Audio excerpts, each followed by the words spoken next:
Hi again, everybody. This is the Bricks and Bleachers podcast. All things Chicago Cubs in under 10 minutes. Cubs this week have thrown their first no-hitter at Wrigley in decades. Also, a couple disappointments on this homestand. Latest injury updates and a look at the wild card standings are all just ahead.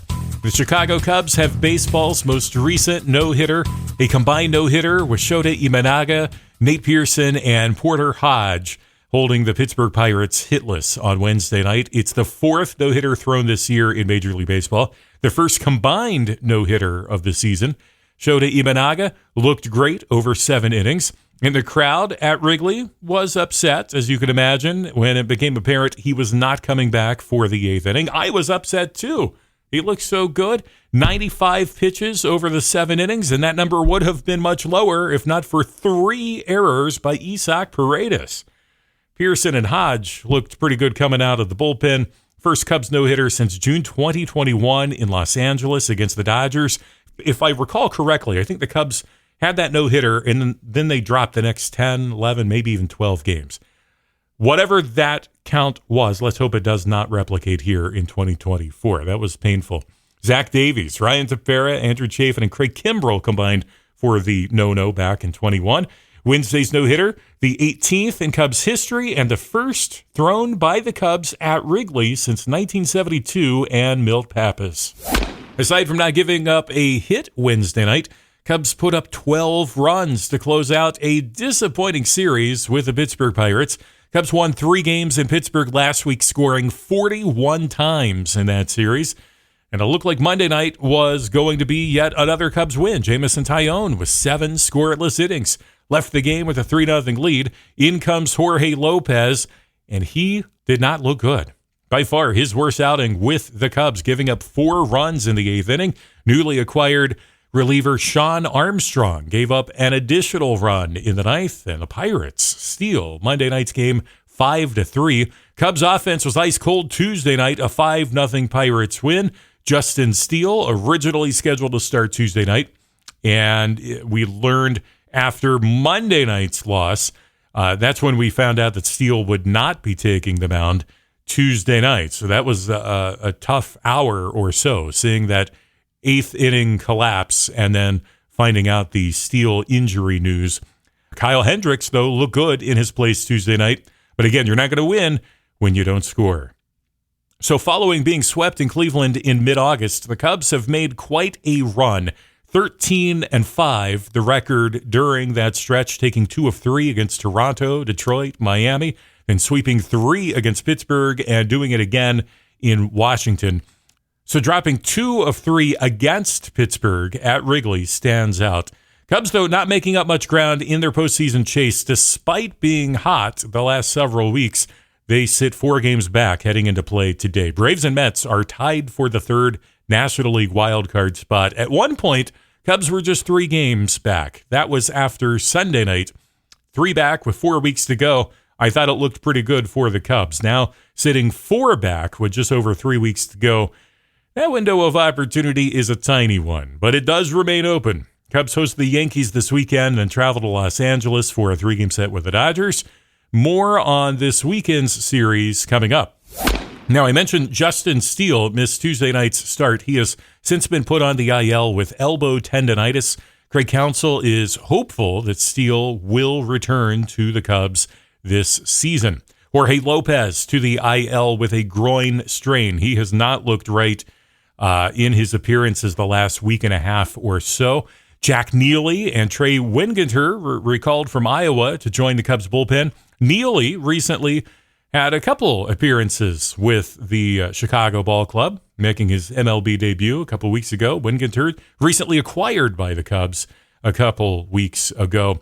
He's made a couple appearances this season with the Boston Red Sox. All right, news and notes from around Major League Baseball. Jackson Chourio of the Brewers hit his 19th home run of the year a couple nights ago. With his next home run, he will join exclusive company, just the 6th player ever to hit 20 home runs and steal 20 bases before turning 21. Griffey, Jones, Beltre, Trout, and Harper are the others.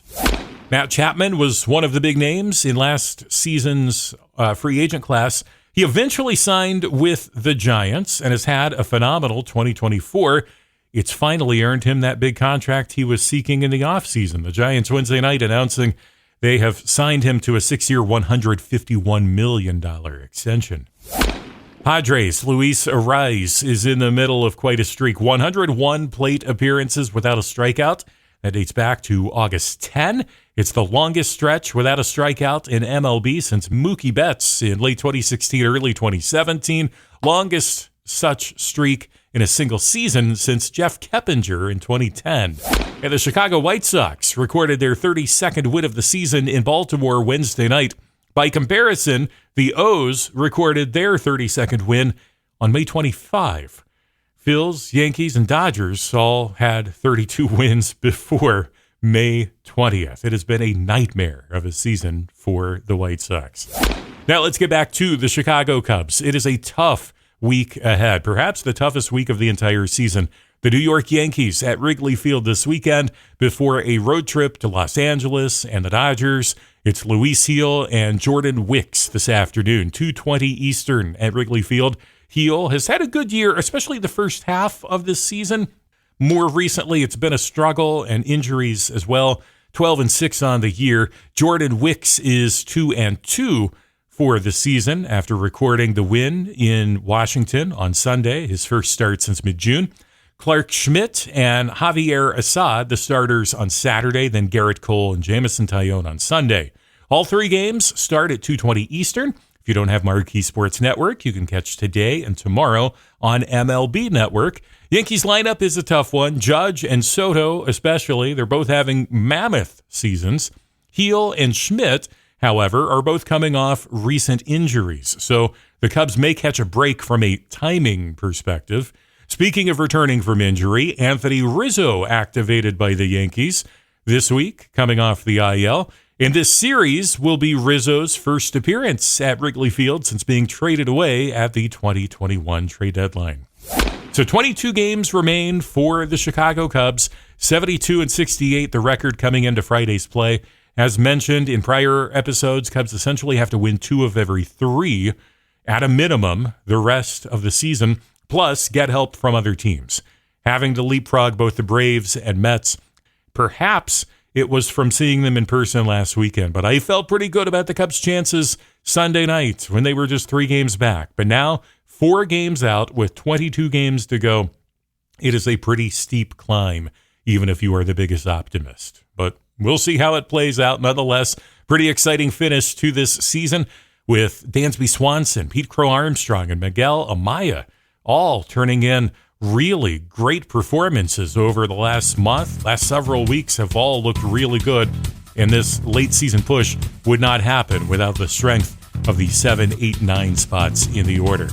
Message anytime on X, Bricks Bleachers, and subscribe so you never miss an episode. Spotify, Apple Podcasts, YouTube, and more. All things Chicago Cubs in under 10 minutes. It is the Bricks and Bleachers Podcast.